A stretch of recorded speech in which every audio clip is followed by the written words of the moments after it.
The Prentice Allsup Heating and Air Coaches Corner, fueled by Donut Country and McDonald's Murfreesboro on FM 101.9 and AM 1450 Murfreesboro, FM 100.5 Smyrna, and streaming at WGNSSports.com. One. And welcome back to the Prentice Allsup Heating and Air Coaches Corner. John Dingens here, and Matt Rigsby is our guest, the head coach of the Siegel Stars.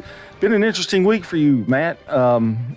In fact, we were at the game last night, and a really tough little Riverdale team that played you guys last night. And I think you were expecting it because they had beaten you earlier in the season. Yeah, and great atmosphere, by the way. No, yeah, it was rocking at Siegel. The student section was fantastic, and kudos to our girls basketball program team and Coach Weekly. Man, that was a very long basketball game, but a great win by the Lady Stars. I tell you what, that was exciting. It really was. And, of course, again, Riverdale got us the first time at their place, and I told our guys, I'm like, this isn't revenge. It wasn't Riverdale's. Don't be mad at Riverdale. Right. It wasn't their fault that they beat you. Okay, yeah. That's what they were supposed to do on their end. I said, this is kind of a redemption deal for you personally, because you kind of didn't do some things at their place that we had talked about, discussed, drilled that we should have. And I do feel like our guys took that to heart a little bit, especially jumping out on them 11-0 out the gate. And but any district win's a great win, especially against a quality team like that. You mentioned about the place rocking, and it was. I mean, in that girls' game, I don't think I've ever been at a girls' game, and I think a lot of them had come in for the boys' game. It was homecoming, and man, it's just like the perfect storm. They started chanting and going crazy, and in a girls' game, you don't get that a lot in girls' games, and to see the look on those girls' faces when they won that game, and because they've been struggling all year. It's been a struggle. Yeah, Let's be honest. And you've been there. You've been through the wins and the losses, but it kind of carried over to the boys' game too. And you had a good night out of Lee. I thought he played really well defensively, particularly. Just kind of intimidated the inside, and they weren't able to do a whole lot. Absolutely, he stepped up and played very well. I'm not seeing the numbers yet. Probably had 4 or 5 blocks. Yeah. And when he's not blocking shots in there, I mean, he's disrupting things. And but again, that was another thing. When we played Riverdale the first round, I mean, they got to the rim basically any possession they wanted to, and that was so frustrating. And again, credit them; they're so athletic, they're so great off the dribble. And so we really try to take that away and do a better job of gapping up and helping, supporting the basketball. And then here comes Will Knight hitting, 3-4 threes, number 2? Yeah. I mean, you can't take everything away. You try. Right. But we did such a much better job on their dribble penetration. Yeah, defense was good last night. And you started out with an 11-0 run, and things are looking great. And then you get a little cold snap, and then they get hot, and it makes it a game and a tight game all the rest of the way pretty much until the very end there. Yeah, 11-0, then I think you blink, and they went on a 9-0 run or something to that effect themselves. I mean, that's what good teams do. I mean, and again, the back and forth of it all, and then I guess if you think about it, after that 11-0 run, basically we played each other even. Yeah. For the rest of the game. The homecoming king did his thing. He was Carter Webb was the homecoming king. Yeah, and he did a very nice job distributing the basketball. I think you guys were a little unlucky at some of the shots, and there was a couple of charges there that I'm not going to say, but still, he has learned to distribute the ball. But I think you and I talked at the very beginning of the year that we were, you were a little concerned that he wasn't shooting the ball enough. And I think he's kind of maybe you don't agree, but he's kind of gotten to a point in his game that he kind of understands when they need a basket, when he's open, take the shot, and not just always look for distributing, because he's a very unselfish guy. Absolutely, and he is getting back to that understanding. And it's not Coach Rigsby wants Carter Webb to shoot every shot. No. Coach Rigsby knows how Carter Webb can distribute the basketball, and we need him to do that.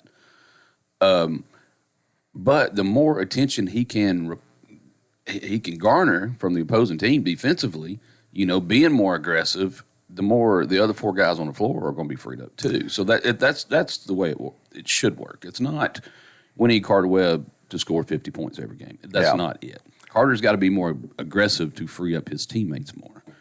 If you have to depend on them, you're probably in trouble if you've got to depend on him to have 50 points. That's not the ideal thing to do. He can do it. I mean, he's capable of putting that across, but that's not really the ideal situation that you want, is it? There's never, I don't know how many hundreds of basketball games I've coached on the high school level. There's never been one that I've went into and said, hey, kid, you need to shoot the ball 22 times this game or X amount of times this game. No, the game flows, ebbs differently from opponent to opponent and style to style. But again, it's not, hey, Carter, we need you to put up 50. It's get more aggressive to garner more attention, again, to free up your teammates. The one guy that I've been impressed with the last few, and we've been with you for the last 2 games, but all of his career is Lyles. He and Carter just kind of like peanut butter and jelly, really. I mean, it's like they kind of know each other's moves, but he does a tremendous job of getting offensive rebounds and putting them back in for big baskets. He's one of the best, if not the best, offensive rebounder I've ever coached. And I tell you what, he's really turned it on in district play. He might be averaging 16 or 17-ish points per game so far in district play. Yeah. He is really, really, really turned it on in this third quarter that we talk about of our season, which is district play. Well, and you want them to get hot at this time, and you're sitting there in pretty good shape. You've got, 3-2 maybe? 3-2. Okay. And Blackman is out front and had a tough game against them the other night. What did they bring to the table? What is it that you've got to do to take on the Blackman Blaze? Because they've got their own style. Of course, their coach is really good coach. But a game, I think you lost by 10, but you can play with them. We can, but now I got to go coach speak on you, John, because like I say, we got to worry about Oakland first. Okay, yeah. Rockville. I'm sorry, I was talking about the last game. Really. I know, I'm aggravating you. They're just so stingy defensively. Yeah. Of course, year in, year out, they do such a great job over there, Coach Workman. They're just so stingy defensively. There are things that we could do differently after watching the film and, kind of seeing it live in game that we can do offensively. But we left some things on the table defensively that game. I think that we are now, I can say, we're pretty solid defensively ourselves. Holding a great Riverdale team to 43 last night. Right. That's something to hang your hat on. Right. But there's some things defensively that we could have done a little differently versus Blackman in that game. Well, looking at your last 3 games here, you've held your opponents in the 40s, even except for the Blackman game. And that's kind of what you want. You beat Oakland in a close one. Now we can talk about Oakland. Yeah. Now, talk about Oakland. they're 0-5, I think, something like that. It don't matter. But it does not. They're the best 0-5 team that you're going to play. I mean, they really are. They're really tough. Scare me to death. Yeah. I'm thankful that we'll get them at home, especially after the atmosphere we had last night. It's proven that we'll have that again Tuesday. I'm confident in that with our student section and the buzz that was there. But, they're very tough, very athletic. Haggard, Wiley, Kyle, anybody he throws out there knows how to score the basketball. So back to when I say we're solid defensively, our guys, if they want to win Tuesday night, better not let me down in that statement. And that was a huge win you had there. I mean, and I know you were disappointed with the Riverdale loss, but that's a win that a lot of people may have gone, well, if you get that one, that's a good thing. So now you got to man the ship and keep it afloat and make sure you take them this time there at Siegel.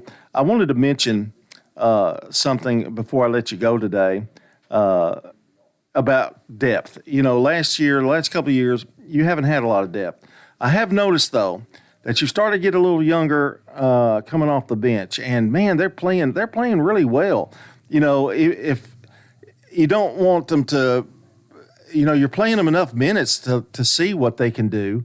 And what is Martin and Goring and I think I'm missing one. Messiah Powell. Yeah, and they've put in some big minutes for you guys lately. I tell you, talking about Damon Goring is the skill has been there since he was a freshman. He's very skilled ball wise, and he just had to get a little confidence about him. Had to feel a little bit better by himself, and maybe I could have done a better job and sped that process up for him. But throughout the last several months, year, whatever, but that has hit for him, and he's getting the minutes that he deserves. So again, it's so cool to see that progression in him because we need him, of course. Messiah Powell's a sophomore, very athletic. Of course, he was new to our program, so it took him a while to pick up our stuff and what we want to run offensively and kind of our style. But he's starting to get some minutes that he deserves. And Kel Martin is a freshman.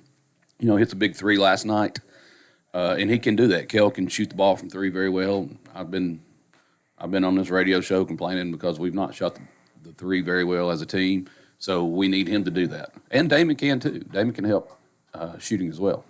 I don't know if I've left somebody out, but I do know defensively last night was one of the better defensive games I've seen from any team. And I know you're really proud of them but because Riverdale is so talented and they've got some scorers. It's one game at a time. Oakland coming up next. And who you got after that? Rockville. Mm-hmm. So those are two big games. And huge. Rockville's behind you or in the standing, tied, I think, same record. So it's a big game. If I look at it correctly, us, Rockville, after last night, we're both tied 3-2. Riverdale's still right there. I think they're 2-3. Yeah. It's a log jam. Yeah. Again, Oakland's so stinking dangerous. Blackman, we know all about them. Of course, they're sitting at the top spot without a loss. So it's going to be an interesting last three games, to say the least. Matt, when you look at the district and district tournaments, boys it's always an exciting tournament because you got those teams like Oakland that the record doesn't really indicate it.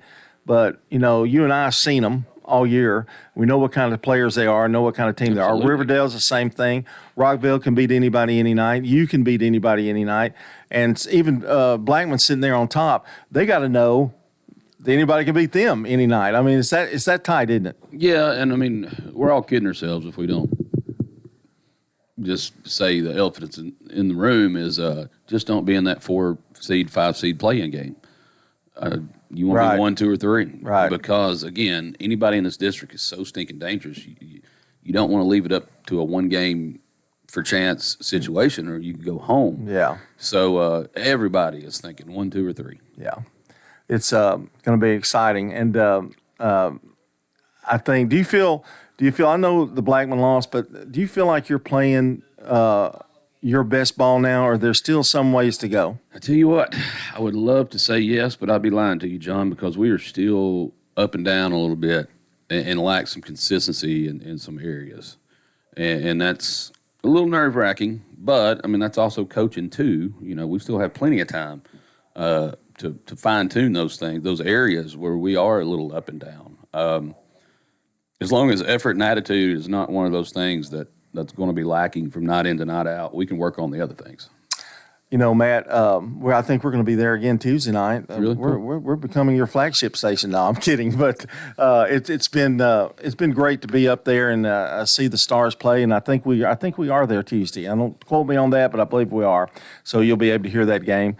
Now I've got to do before I let you go. You got to sit through two ads here. We got to make some money sometime. I've messed up. I almost offered you one of them. Here we go. The Coach's Show is brought to you by the law offices of John Day. They've helped thousands of people get the legal help they need when they've needed it the most. If you've been injured, call the law offices of John Day. And also Little Caesars Pizza with 4 Murfreesboro locations: Memorial Boulevard, Warrior Drive, South Rutherford Boulevard, and Old Fort Parkway. Get hot and ready pizza from Little Caesars. Thanks for hanging in there with me while I did that. That's Matt Rigsby, the head coach of the Siegel Stars. Good luck to them this week. And coming up, district tournament, 2 weeks away? That's incredible to think. I can't even believe we're that far. All right, coming up now, it's Cougar Corner. This has been the Prentice Allsup Heating and Air Coach's Corner. Dr. Russell McKissick of Tennessee Orthopedic Alliance talks about the grassroots effort in our local schools to ensure proper care for players. To make sure our teams are covered here locally, be there for our trainers. Yeah, it's a passion that we have to try to take care of our athletes here in town and be there just to keep everybody playing as